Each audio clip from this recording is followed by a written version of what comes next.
ang mga kwento ng pag-ibig, kwento ng buhay at kwento ng pag-asa dito sa Barangay Love Stories. Love Stories.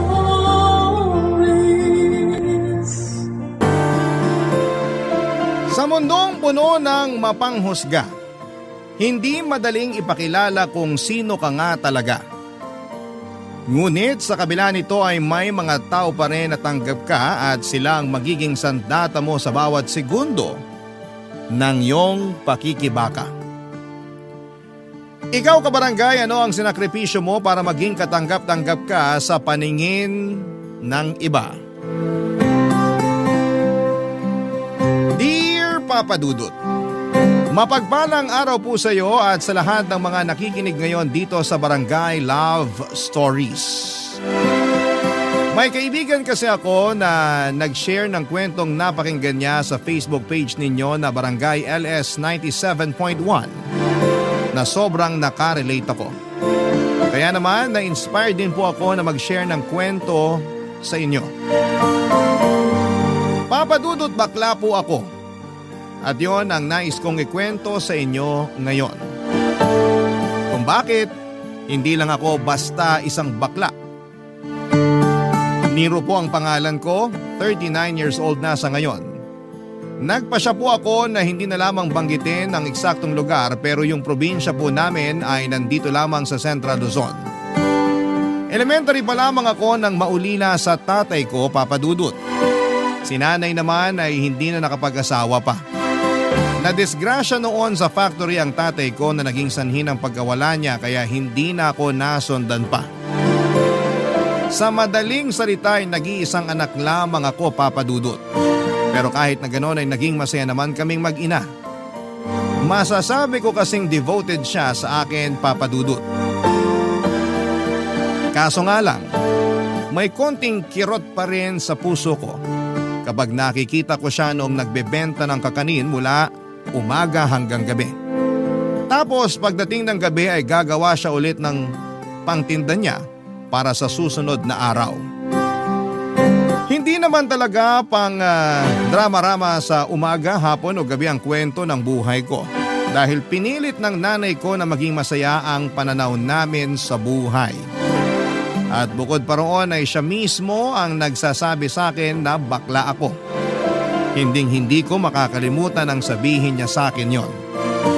Kumakain kasi kami noon sa labas para i-celebrate ang graduation ko noong high school. Nakapagtabi kasi siya noon kahit konti.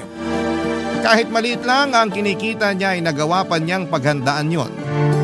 Doon na nga po kami nagkaroon ng marami-raming kwentuhan.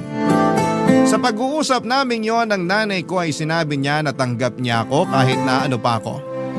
Kaya naman hindi na rin ako natakot noon na aminin sa kanya ang katotohanan. Bago kasi yon ay nagpapanggap lang ako kay nanay na may gusto akong ligawan na babae. Itago na lang natin siya sa pangalang Rana. Anak siya ng pinagkakautangan namin at sa totoo lang, kaya ko lang naman gustong ligawan si Rana ay dahil sa pagkakautang namin sa tatay niya. At yung sinasabi ng tatay niya na bagay kami. Hindi ko po talaga mahanap kung saan banda dahil kung tutuusin, mas babae at mas marunong pa akong mag-ayos ng sarili kesa kay Rana, Papa Dudut.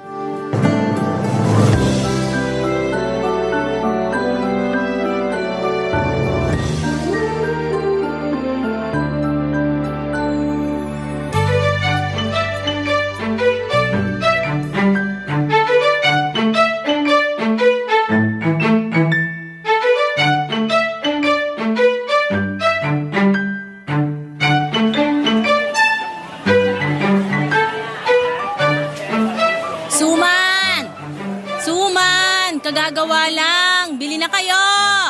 Ma, gusto mo ako na lang taga-sigaw mo? Bakit? Handa ka na bang lumadlad sa pagiging Becky mo?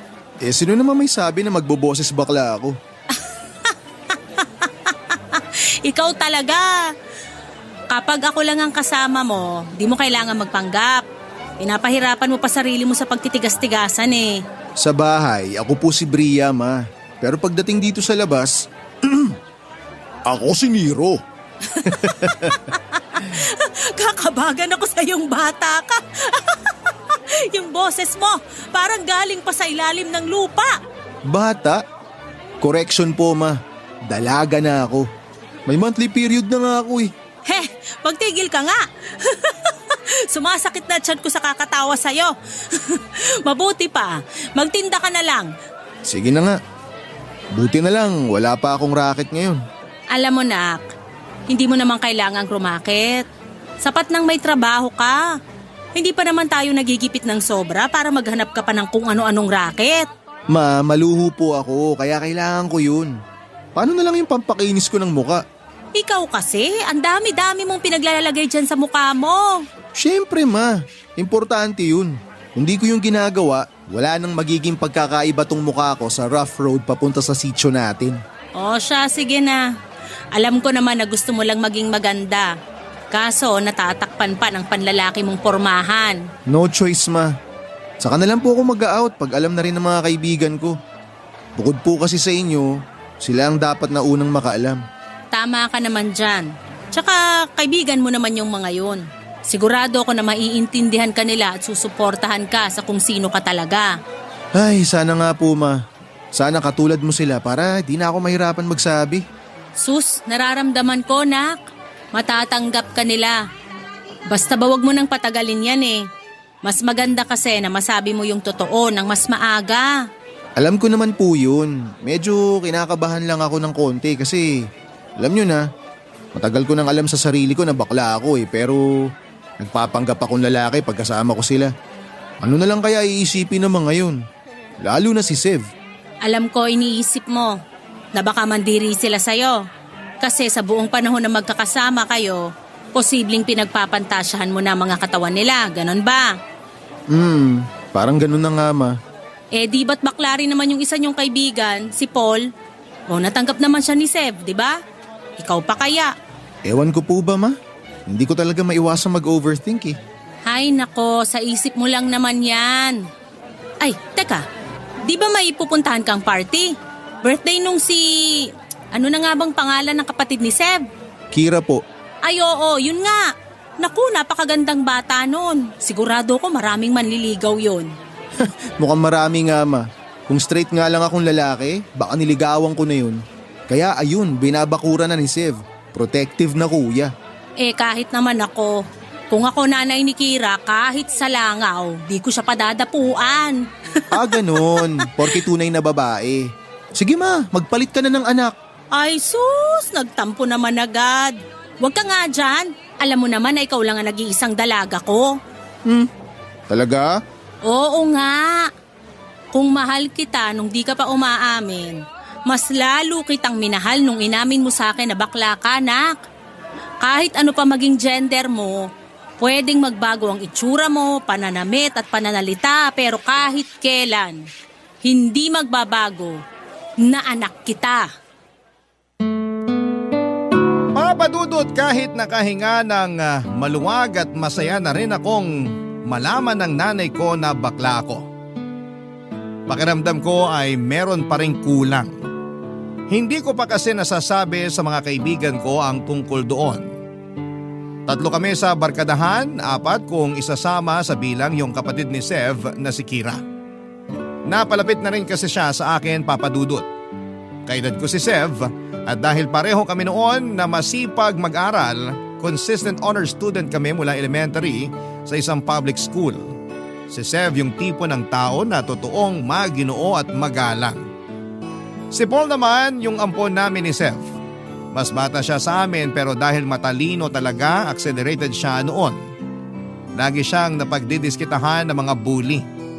Bukod kasi sa mas matalino siya kesa sa karamihan ay medyo malambot din siya kung kumilos at magsalita noon paman, papadudot. High school pa lamang kami ay sinasabi na niyang mas pinili niyang maging straight dahil sa mga strikto niyang mga magulang. Tinanggap naman namin siya pero hindi ko pa rin napigilang makaramdam ng kalungkutan. Mabuti na lamang at lagi nakasuporta sa akin ng nanay ko na bukod sa para ko ng best friend ay masasabi ko ring Mother of the Year sa sobrang pagiging supportive. Kahit na kasi 58 anyos na ang edad niya ay nasasabayan pa rin niya ako sa mga trip ko sa buhay. Nang sumapit ang birthday ni Kira ay hindi ko inaasahan na yun mismo ang araw na magkakaalaman kaming magkakaibigan. Ayoko pa sanang aminin sa kanila na bakla ako dahil bukod sa hindi ko alam kung papaano mag-react, si Sev ay relihiyoso rin siya tulad ni Paul. Hindi naman kasi ako tulad ni Paul na kahit nag-out na sa amin pinaninindigan pa rin ang pagiging lalaki. Tuwing kami ang kasama niya ay boses bakla siya. Pero kapag magulang na niya ang kaharap niya, siya pa rin yung Paul na lalaking lalaki ang datingan. Pakiramdam ko po noon, Papa Dudut, ay oras na may iba pang makaalam ay hindi ko na yon kakayaning itago pa. Isang gabi, 3 kaming nasa party ng isa naming kaibigan, late dumating si Rana sa venue. Tapos, doon na nagsimula ang topic ng kwentuhan.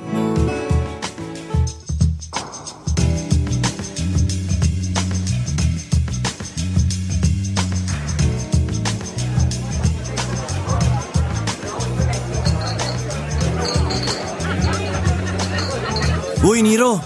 Si Rana mukhang kadarating lang. Nakikita ko, may mga mata rin naman ako. Mukhang ang sama ng gabi mo Nakaka-bad trip kasi. Ayoko na nga nirereto sa akin yung si Rana eh.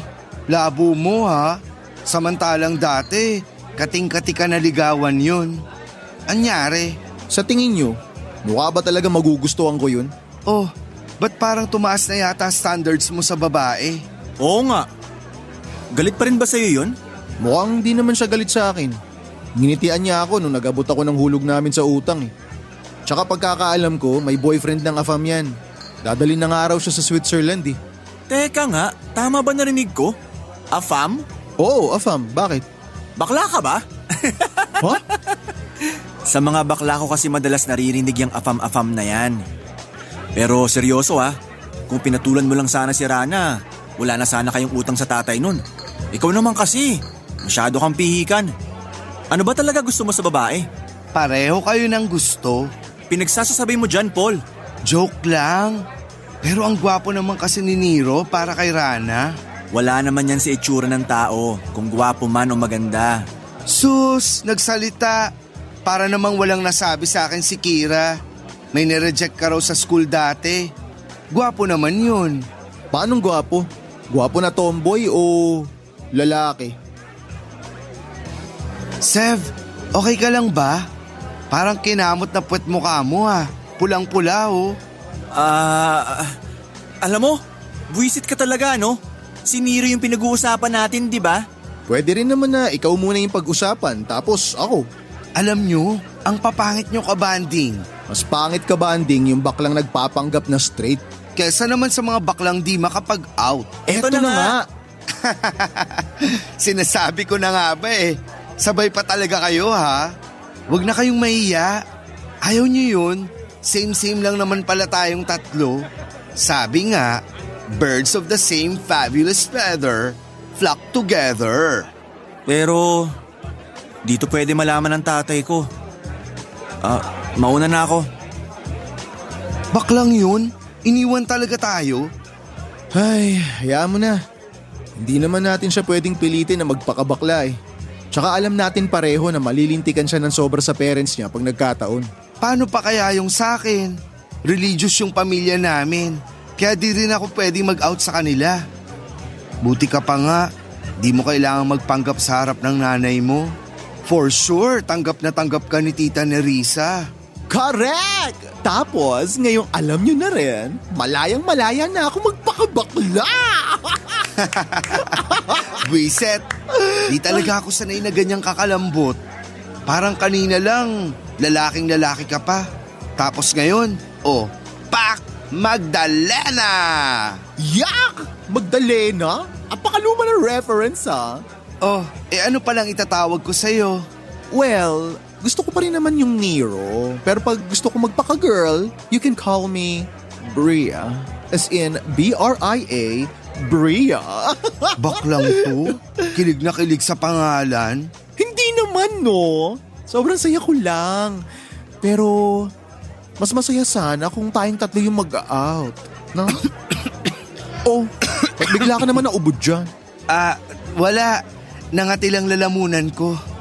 Nga pala, di na rin ako magtatagal dito ha. Uuwi na rin ako maya-maya.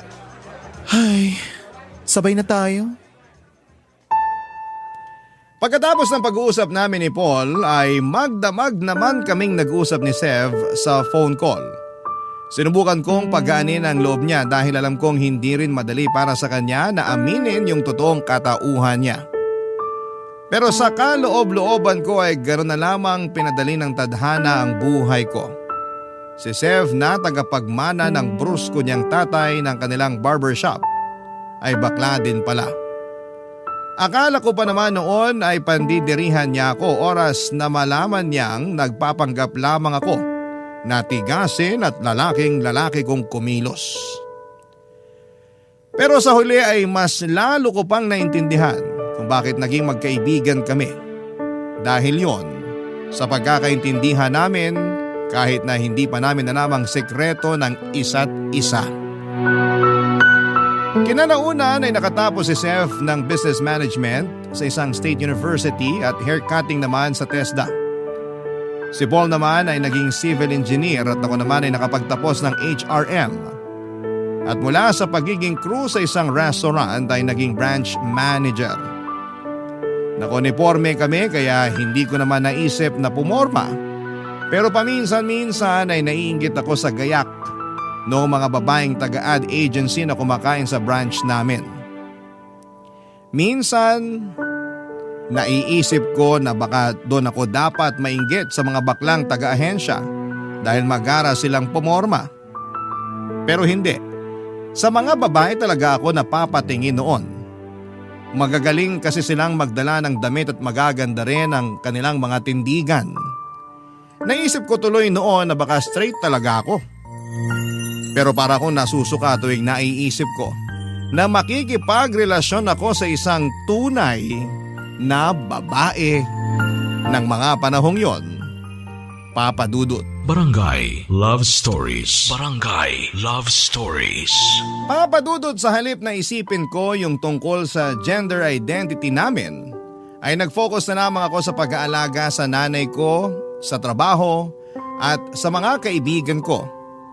Noong panahon yun kasi ay tanging si nanay lang at mga kaibigan ko ang nakakaalam. Pero may mga nakakapansin na rin ng pagbabago sa mga kilos ko. Pumasok na rin sa isipan ko na posible na rin akong ma-attract sa mga kapwa ko lalaki pero pinigilan ko po yun. Hindi ko yun pinagtuunan ng pansin dahil hindi pa ako ganong kahanda para lumantad. Pero nagbago ang lahat nang makilala ko si Stephen. 33 ako at 45 naman siya noong nagkakilala kami sa isang dating app.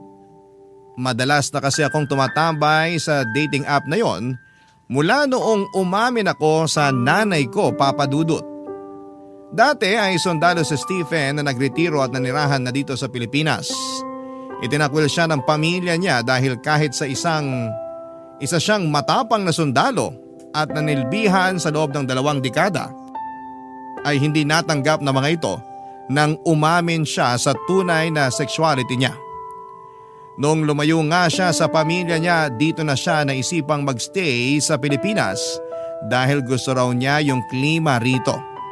Dahil sa kanya ay natanggap ko na hindi pala ako bakla. Itinanim ko sa isipan ko noon na isa akong babae, Papa Dudut.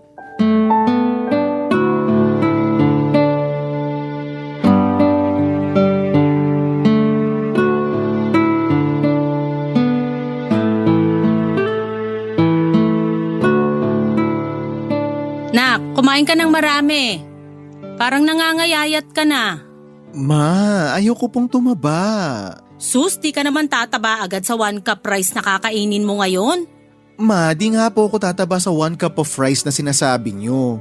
Pero araw-araw mo naman po yan sinasabi sa akin. Eh di tataba rin ako. Ay teka, maiba ako. Di ba't nagkita na kayo kahapon nung boyfriend mong kano? Opo, ma. Di ka man lang ba magkukwento? Baka naman magkaapo na lang ako bigla. Ma, mangyayari lang yun pag pinahiram mo sa akin yung ovaryo mo. Naku, bakit ba yung akin pa? Bulok na to. Ay, wag mong ibahin yung usapan. Anong nangyari sa date nyo? Okay naman po, ma. Yung totoo nga, sobrang saya ko. As in. Halata nga. Kulang na nga lang maghugis puso yung mata mo eh. Pero gusto ko pa rin na mag-ingat ka ha. Huwag agad-agad ibibigay yung buong tiwala. Lalo na, kahapon pa lang kayo nagkita. Ma, alam mo, huwag kang mag-alala kasi sobrang gentleman niya. Siya lang nagparamdam sa akin na hindi ako bakla. Ganun, yung para akong tunay na babae. Anak, sigurado ka na ba talaga dyan sa boyfriend mo na yan? Baka naman sa una lang sweet sa'yo yung Stephen na yon, tapos sa susunod abusuhin ka na. Hala, ma, nakakaloka ka. Mas mukha pa nga akong mang-aabuso kaysa sa kanya eh.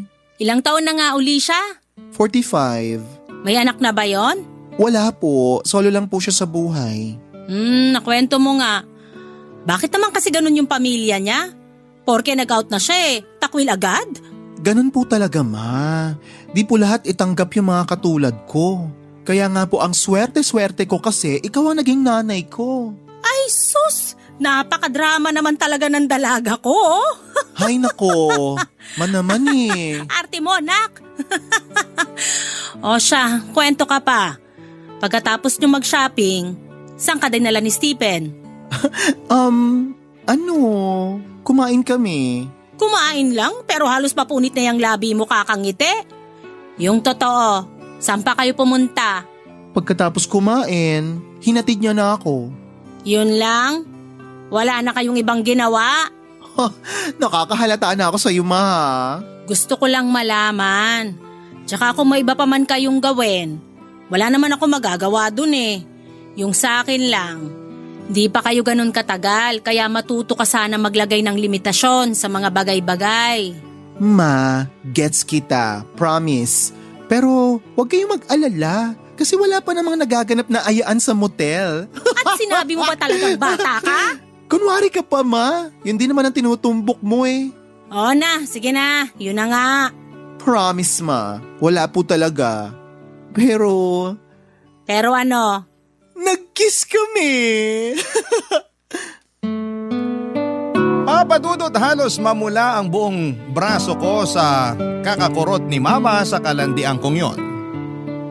Hindi ko kasi maitago yung kilig na nararamdaman ko tuwing si Stephen na yung pinag-uusapan.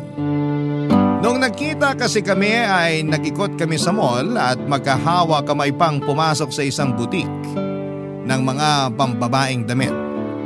Yung mas nagpakilig pa noon sa akin ay wala akong nakita kahit kaunting pag-aalinlangan kay Stephen nang ipasukat niya yung mga blouse, skirt at dress na siya pa mismo yung pumili para sa akin. Pakiramdam ko ay napaka-espesyal ko ng araw na yon. Nung una ayokong pumayag na si Stephen ang magbayad ng lahat ng mga pinamili namin. Ayoko rin kasi noon na isipin niyang pera lang ang habol ko. Pero hindi naman daw niya naiisip yon. At para patas kaming dalawa ay nag-offer din ako sa kanya na ako naman ang gagastos sa susunod na lalabas kami. Mas lalo kaming naging malapit sa isa't isa pagkatapos ng date na yon, Papa Dudut. Mas lalo rin naming minahal ang isa't isa. Tungkol naman sa akin, Papa Dudut, mas naging malinaw na sa sarili ko na hindi ako bakla dahil gusto ko nang maging babae. Yun na talaga ang tingin ko ng panahong yon. At gaya ng inaasahan ko ay sinuportahan pa rin ako ng nanay ko. Pabiro pa niyang sinuggest yung ipinangalan niya sa akin sa bahay nung unang beses niyang nalaman na bakla ako. Doon na talaga niya ako tinawag sa pangalang Bria. Ikinuwento ko rin kay Stephen yung naging usapan namin ng nanay ko at tawang-tawa naman siya doon. Pero hindi ko inaasahan yung huling tanong niya na kung alam na raw ba ng mga kaibigan ko ang tungkol sa kagustuhan ko na maging isang babae. At tulad nung pagsasabi ko sa kanila na bakla ako ay natagalan din yon. Nagdesisyon ako na makipagkita sa kanila matapos ang 2 taon ng relasyon namin ni Stephen. Marami na rin kasi akong utang na kwento sa kanila noong panahong yon. Papa Dudut.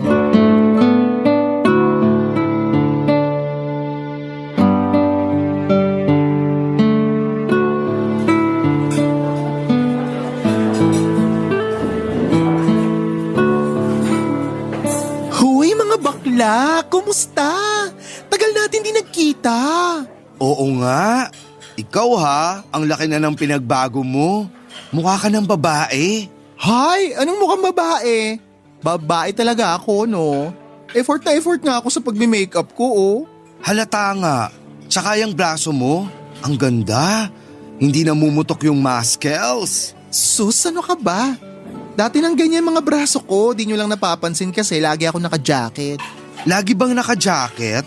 Parang itong si Sev. Uy, ba't ang tahimik mo dyan? Pwede bang hinaan yung mga boses nyo? Lah, inaano ka ng boses namin, bakla? Oo nga, tayo-tayo lang naman magkausap dito. Baka kasi may makarinig na kakilala ng parents ko tapos sabihin, mga bakla kasama ko. O bakit? True naman ah. Tsaka di lang kami, no? Ikaw rin. Shh, ano ba? Huwag sabi maingay eh. Sus, takot na takot. Sige nga, pagmasdan mo nga yung mga tao dito sa restaurant kung mukha ba sila may pakialam sa atin. Oo nga naman. Busy rin lahat sa pagkakwentuhan, no? Kaya huwag ka ng KJ dyan. Sumali ka na lang sa usapan para mawala sa isip mo yung parents mo. No ka ba? Ngayon na lang kaya tayo nagkita-kita. Ay, sige na nga. Pero di ako magboboses bakla ah. Kayo na lang. Fine, sinabi mo eh. So, Nero, Bria, nagkita na nga kayo ng sugar duty mo? Oo, nang first meet namin, nagkita kami sa restaurant. At box, hindi lang siya basta kainan ha, pang mayaman. Sus, nakapagtataka pa ba yun? Yamanesa naman yung ginawa mo. Pagkakataon mo na yan para makaahon sa kahirapan, bakla.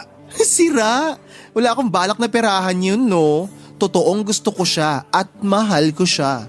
We, kahit malaki agwat ng edad nyo? Bakit? Nagmamatter pa ba ang edad ngayon? Bakla, basta mahal nyo ang isa't isa, go for gold. Kaya ganun kami ng baby ko. Baby? Umayos ka nga.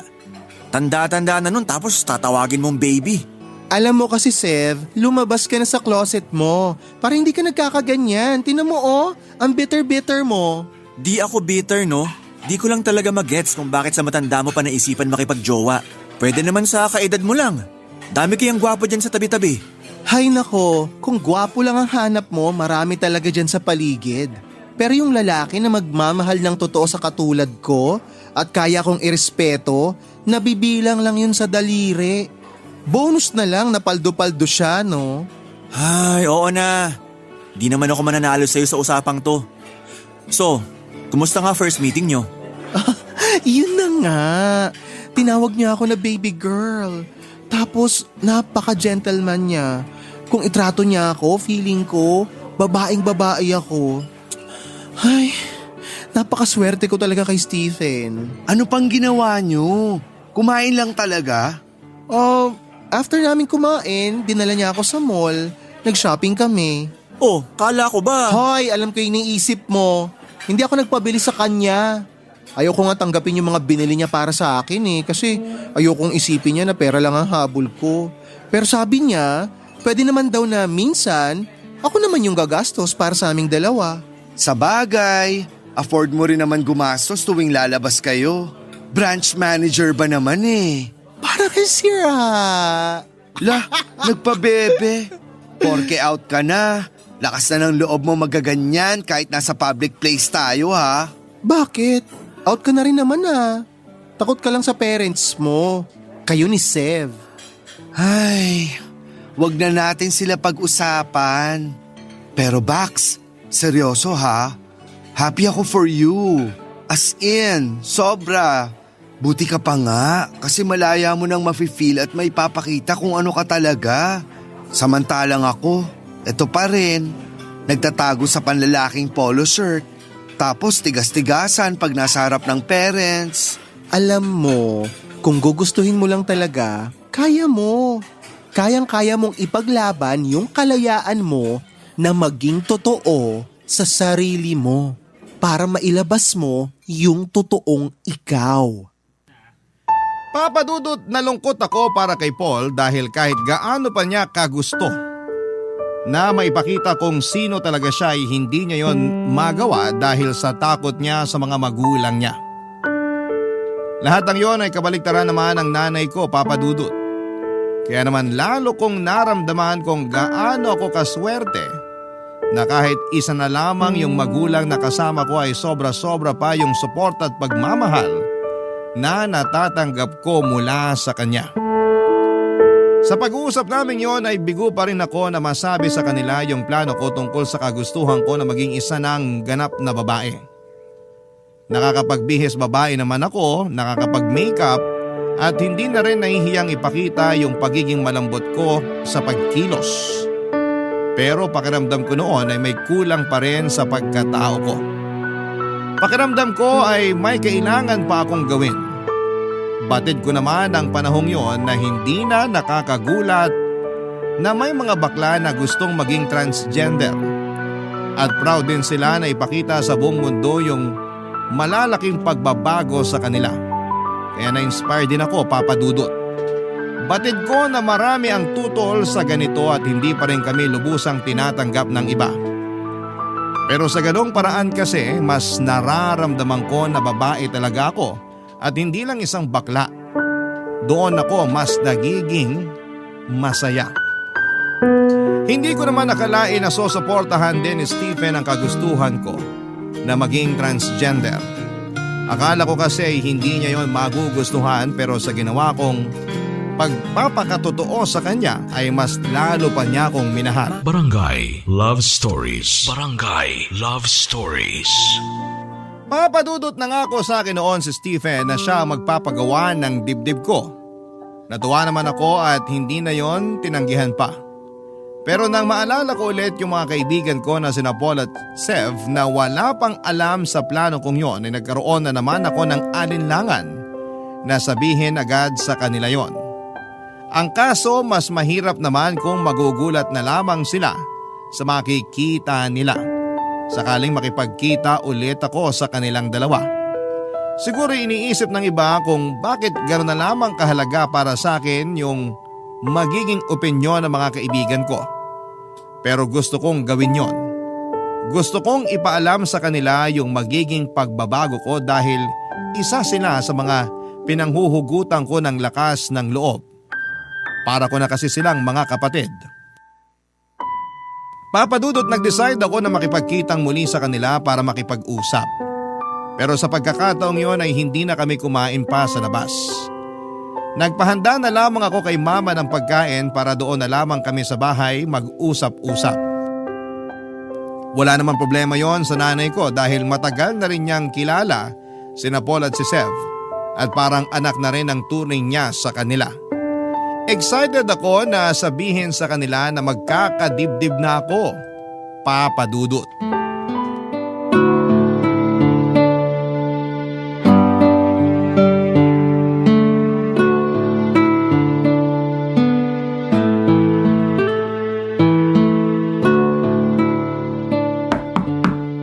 Nak, andyan na yata ang mga bisita mo. Ako na po magbubukas ng pinto, Ma.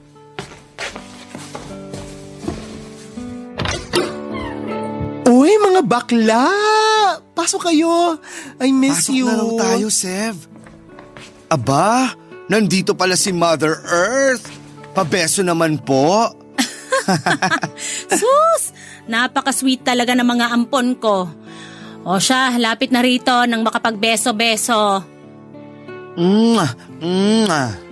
Ang bango mo, Nay. Talaga? Naku, di ka lang pala sweet. Bolero ka rin. Oh, itong si Paul. Sosyal na. Pabeso-beso na lang. Ako po magmamano na lang. Nako, kunwari ka pa, Sev. Alam ko naman na rumarampa ka rin tulad nitong dalawang kaibigan mo. Hindi po ako bakla. Hoy Niro, anong sinabi mo kay Nay Risa? Sus, oo na, Sev. Di ka na bakla. Wala namang sinabi sa akin si Niro. Pero, hindi ako bulag at mas lalong hindi ako manhead. Sa tagal nyo ng magkakaibigan, para ko na rin kayong mga anak, kaya kilalang kilala ko na kayo, no? Basta alam niyo ko, kung saan kayo masaya, doon ako. O narinig nyo naman si Mama, di ba? Kaya wag na magpanggap, mga mare. Nandito lang naman tayo sa bahay. Nay Nerissa, pwede po bang paampon muna? Aba, walang problema. O siya, alis na muna ako. Mag-enjoy kayo rito sa bahay. May mga pagkain na doon sa kusina. Bye Mother Earth, ingat ka! Salamat, Paul. O, nakaalis na si Mama. Upo na kayo dyan sa sofa para makapag-usap na tayo. Ano bang meron? Ikakasal ka na ba? Uy, Sev ha, di pa ako ready. Pero gusto ko yan. Kahit nagustuhin mo, wala namang same-sex marriage dito sa Pilipinas. Uy bakla, wag kang bitter dyan. Daming bansa sa labas ng Pilipinas, no? Isa pa, yamanesa naman si Fafa Stephen itong si Nero / Bria. So ano nga yung pag-uusapan? Ano kasi, di ba parang mga kapatid ko na rin kayo? Mga bakla tayo, remember? Kayo lang. Huwag yun na ako idamay kasi mapapatay ako ng tatay ko. Ano ka ba? Desisyon mo yan, Sev. Kung ayaw mong maging bakla, edi wag. Madali kasi para sa'yo na sabihin yan kasi tanggap ka ng nanay mo. Kung alam nyo lang, gabi-gabi ako nagdarasal na sana pagising ko. Meron na akong lakas ng loob na sabihin sa tatay ko kung ano talaga ako. Pero tuwing naririnig ko siya kung gaano niya ako ipinagmamalaki, na ako yung tagapagmana niya ng barbershop niya at malapit ko na siyang mabigyan ng apo, nawawala yung tapang ko. Huwag ka iiyak, mahahawa ako, please lang. Hindi ako iiyak. Na-master ko na kung paano kontrolin yung luha ko. Ikaw na lang kasi makakapagpatuloy ng lahi ng pamilya niyo. Kaya nga ang swerte mo, kasi naging madali lang sa'yo ang lahat. Ay, kung pwede lang talaga kayong ampunin ng nanay ko. O siya, tama na tong kadramahan natin. Ano na nga yung sasabihin mo sa amin? Yun na nga mga mare. Magpapagirl na ako. Ha? Paanong magpapagirl? Palong-palo ka na nga oh. Kulang na nga lang umabot makeup mo hanggang ngala-ngala. Magpapagawa ka? Oo, magpapagawa ako ng dibdib ko pero yung iba ba, hindi pa sure. Alam na ni Mama, okay naman sa kanya. Paano yung trabaho mo? Bahala na. Sa ngayon, yun lang muna ang alam ko. Yun ang priority ko. Susuportahan naman ako ni Stephen. Talaga? Galing naman. Suportahan niyo na lang kasi ako. Please? Seryoso ka ba? Gusto mo na suportahan kita? Di mo nga naisip na lalo akong pagdududahan ng tatay ko dahil sa gagawin mo. Napaka-selfish mo naman. Sev, ano ba? Sinabi ko to sa inyo kasi kaibigan ko kayo. Kasi akala ko susuportahan niyo ako. Akala ko may intindihan niyo. Ang hirap mo kasing intindihin. Di ka ba nakontento sa pagiging bakla mo? Swerte mo nga dahil walang kahirap-hirap yan sa'yo. Pero sana, naisip mo muna na hindi lang ikaw yung apektado ng gagawin mo. Papadudod, sobrang sama ng loob ko matapos ang pag-uusap namin yon ng mga kaibigan ko. Excited pa kasi ako noon na magkwento sa kanila dahil bukod sa nanay ko, sila yung gusto ko na unang makaalam noon. May mga nasabi pa noon si Sev na nakainsulto sa akin. Hindi pa raw kasi ako nakontento sa kung ano ang meron ako at sa kalayaan na makakilos bilang isang babae. Naintindihan ko naman yung punto niya ng sandaling yon. Ayaw niyang madamay sa kabaklaan ko dahil sa tatay niya. At kapag nalaman nito na nagpakababae na talaga ako'y iisipin itong may impluwensyahan ko rin si Sev. Aminin ko, papadudot, ng mga panahong yon ay hindi ko na naisip yung magiging epekto ng pagpapatrans ko sa mga kaibigan ko. Pero buo na rin po noon ang desisyon ko na maging trans woman. Umasa na lamang ako sa katiting na pag-asa na maunawaan din ako ng mga kaibigan ko pagdating ng araw. Iniyak ko lahat sa nanay ko. At tulad ng dati sa kanya ko humugot ng lakas. Doon ko napagtanto na mahirap nga pala talagang maging isang bakla. Hindi dahil bawal maging bakla kundi dahil hindi lahat ng tao ay tanggap kami. Palagi namin kailangang isipin yung mga sasabihin ng mga tao sa paligid. Sinabi ko rin kay Stephen yung mga nangyari. Tulad ko ay nadismaya rin siya at nalungkot. Pero nanatili pa rin yung suporta niya sa akin at hindi binawi yung pangako niya na sasagutin niya ang pagpapagawa ko ng dibdib, Papa Dudut.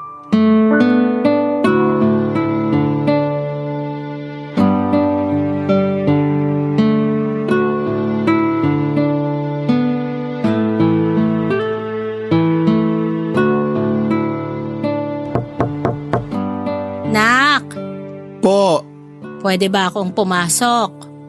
Usap tayo, nak. sige po ma. Bakit nagmumukmuk ka na rito? Masama lang po ang pakiramdam ko. Masama pakiramdam mo? O masama loob mo?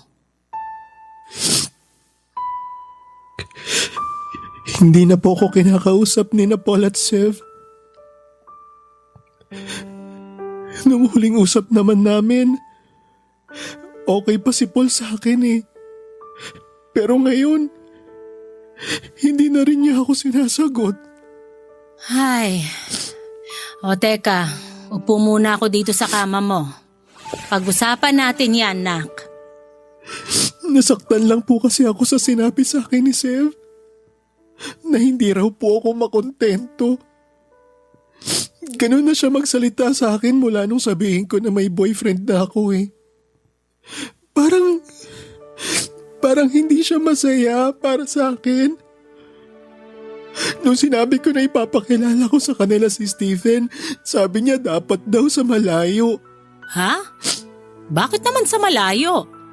Tinanong ko rin po yan sa kanya. Sabi ko, jowa ko naman si Stephen eh. Tapos yun na nga po. Baka raw po makarating sa tatay niya yung tungkol dun. Best friend ko kasi siya kaya malamang daw iisipin din ng tatay niya na bakla siya. Kung ganon, pinagdududahan ka na pala ng tatay niya dati pa? Paano na ngayon na out ka na talaga? Malalaman at malalaman din naman yun ng tatay niya. Sinabi niya raw po na confused lang ako, na nagkukunwari lang ako na bakla. Hay, mukhang mahirap nga rin yung sitwasyon ng kaibigan mong yon. Naiintindihan ko naman po yung point niya. Pero paano naman po ako? Paano naman po yung gusto ko? Nak, di natin kontrolado yung nararamdaman nila. Kung di nila nagustuhan yung sinabi mo, karapatan nilang maramdaman yon. Ang tanging magagawa mo na lang ngayon para hindi na lumala pa yung di nyo pagkakaunawaan, ikaw na lang muna yung umunawa sa kanila. Ibig sabihin ba nun, ma? Hindi ko na rin muna dapat ituloy yung pagiging babae ko? Ganun po ba? Nak, pagdating sa katawan mo, tanging ikaw lang yung makakapagdesisyon nun. Katawan mo yan eh. Kaming mga tao sa paligid mo, kaming mga mahal mo, kami lang yung magiging karamay mo. Alam mo, nung una, tutol din ako. Tutol po saan? Na magpakababae ka. Kasi ngayong bakla ka pa lang, yung wala pang napapalitan sa katawan mo, sobra na agad ang paghuhusga sa'yo ng ibang tao. Paano pa kung maging transwoman ka na? Pero ma, bago pa ako magdesisyon na baguhin yung sarili ko, tinanggap ko na yung magiging kapalaran ko. In-expect ko na yung matinding judgment sa akin ng mga tao. Kaya nga sinusuportahan na lang kita. Kasi alam ko na hindi na kita mapipigilan pa. Gusto ko na maging masaya ka. Hindi ko man mapipigilan yung mga tao sa mga iisipin at sasabihin nila sa'yo. Sisiguraduhin ko naman na habang buhay ako, nak. Dadamayan at susuportahan kita. Man naman eh. Lalo niyo akong pinaiiyak eh. Pero salamat po talaga, ma. Alam mo, ma, kahit alukin pa ako ng 1 bilyong kapalit mo, hindi ako papayag. Pangako, kahit may boyfriend na ako, kahit maging asawa ko pa si Stephen, mananatili kang #1 dito sa puso ko. Basta anak, ha? Kahit saan ka pa makarating o kung ano man ang maabot mo sa buhay, lagi mong pipiliin maging mapagpakumbaba at mapagpatawad.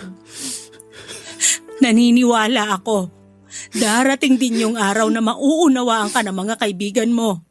At hindi lang yun, hahangaan ka pa nila sa katatagan ng loob mo. Papadudod, kumapit ako sa mga sinabing yon ni Mama. Kaya naman kahit na hindi naging maganda yung huling usap namin ng mga kaibigan ko ay hindi ako nagtanim ng sama ng loob sa kanila. Nakakalungkot lang dahil bukod kay Mama at sa boyfriend kong si Stephen, sina Sev at Paul lang ang pinakamatalik kong kaibigan, ang itinuring kong pamilya. Mahal ko sila na parang mga kapatid ko na. Kaya hindi ko talaga maintindihan kung bakit nauwi sa ganon ang lahat. Sa ngayon, Papa Dudut, ay napagawa ko na ang dibdib ko at nagpa-counseling na rin po ako sa life coach ng specialization ay gender reassignment. Sa susunod, yung ibaba ko naman ang ipapagawa ko. Malapit na rin kami magsama ni Stephen sa isang bubong. Sapat na kasi yung panahon na nakilala namin ang isa't isa. Kaya handa na kami para harapin yung bagong yugto ng relasyon namin. Naghahanap lamang kami ngayon ng titirahan na kasya kaming tatlo. Siyempre kasama namin ang nanay ko. Isa rin kasi yon sa mga pangako ko sa kanya. Kahit magsama kami ni Stephen o mangyari man na ikasal kami, gusto ko na nandun pa rin si Mama para gabayan ako. Sa kasamaang palad, natanggal ako sa trabaho pero natanggap naman ako sa iba nang subukan kong mag-apply. Naging mabuti talaga ang tadhana sa akin. Pero naging malupit naman ang mga kaibigan ko. Simula nung lumabas na ako, Papa Dudut, bilang isang babae ay tuluyan na akong hindi pinansin ni Sev. May pagkakataon pa na pinagtatawanan niya ako nang biruin ako ng tatay niya nang minsang makasalubong ko sila. In-unfriend na rin niya ako sa Facebook para wala na kaming koneksyon sa isa't isa. Ganon din ang kapatid nitong si Kira na naging malapit na rin sa akin. Si Paul naman ay mukhang okay na dahil nagawa na niya akong kumustahin. Pero hindi na siya nagayang lumabas at hindi na rin ako pinauunlakan tuwing ako naman ang nag-i-invite sa kanya. Hindi niya man sabihin ang kadahilanan ay naiintindihan ko na rin yon. Pero aaminin ko na masakit pa rin, Papa Dudut. Maraming naging tanong sa isipan ko. Hindi ko kasi alam kung ano pa yung pwede kong gawin. Kung dapat ko ba silang suyuin o kumbinsihin na maging totoo sa mga sarili nila. Ganap na sana ang kasiyahan ko kung magiging magkakaibigan pa rin kami.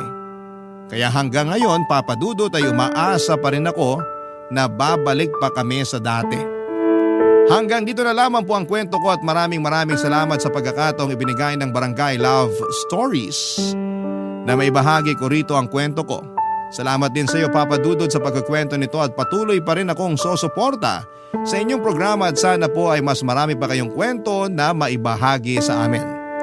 Muli, thank you and God bless, Barangay Love Stories. Ang inyong forever kapuso at kabarangay, Nero.